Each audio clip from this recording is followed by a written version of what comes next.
Баршаларыңызға ассалаумағалейкум. Сұмдық ақпарат.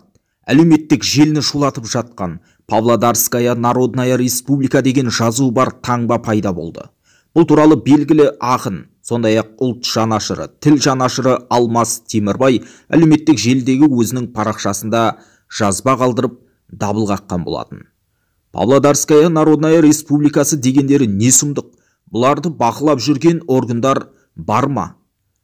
Қақсадық, баяғыдан кереку деп өзгертіп тастайық деп. Сонда орысша атаулы Павлодарға жабыспас еді, ауыздарында ашпас еді дейді ұлт жанашыры Алмас Темірбай мырза. Әрине, біз бір күннің ішінде Астана деп елорданы өзгерте аламыз. Бірақ неге осы Павлодар, Петропавл секілді орысша атаулы қалаларды өзінің бұрынғы қазақша атауына Кереку, Қызылжар деп ауыстыруға биліктің шамасы жетпейді? Қалай ойлайсыз, мұның астарында қандай мән жатыр? Төмендегі комментарийге пікір қалдырыңыз, каналға жазылып, қолдау білдіруді ұмытпаңыз.